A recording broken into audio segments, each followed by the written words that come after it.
Okay guys, in this video I'm about to show you how you can set a custom SVG icon for your custom Gutenberg block. And here actually we have one. We have a custom Gutenberg block we created in the previous video. I will leave a link down in the description below.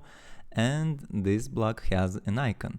And basically that's just an icon from the dash icon set. And in the previous video I showed you how you can choose one. And here is just the dash icon set, and we can choose any of the icons from here and use it as our block icon very easily. For example, I would like to change this icon. As you can see, we are currently using this one, and I would like to change it to this one. So I'm just gonna copy this part, then I'm just gonna go to block.json file and paste it over here just like that.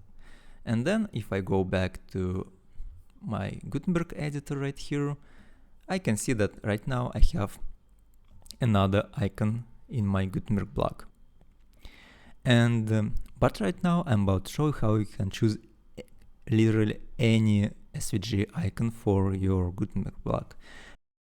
And right here I have font awesome icons opened in GitHub repository, and here we have a bunch of SVGs, like a lot. And let's choose any of it and use it as our block icon.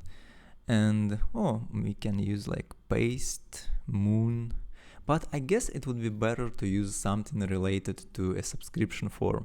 Yeah, I know it's kind of boring, but that's user experience. And let's choose something like envelope from here. So I'm just gonna find it over here. Got it. Envelope open.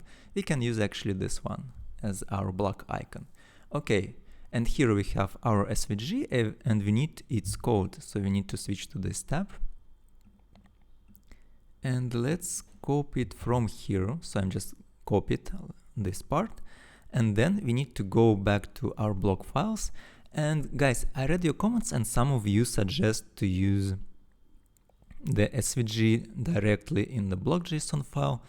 But I'm not sure that this will work for everyone, and for me it doesn't work.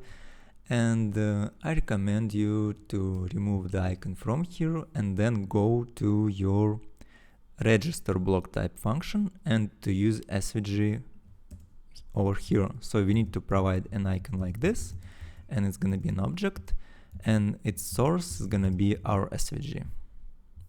Easy.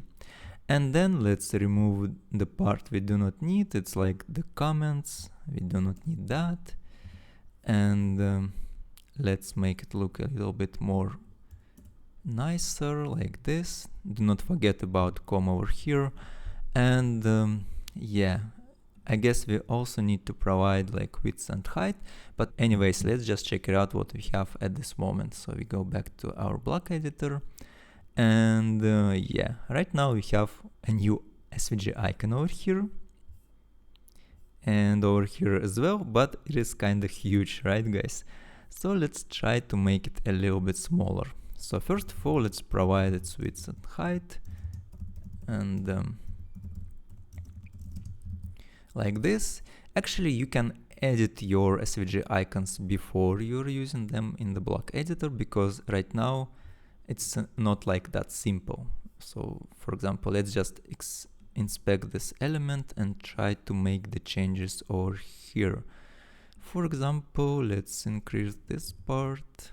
All right. And maybe let's move it a little bit to the left. Seems nice. What do you think? And I'm gonna paste it over here and then refresh this page.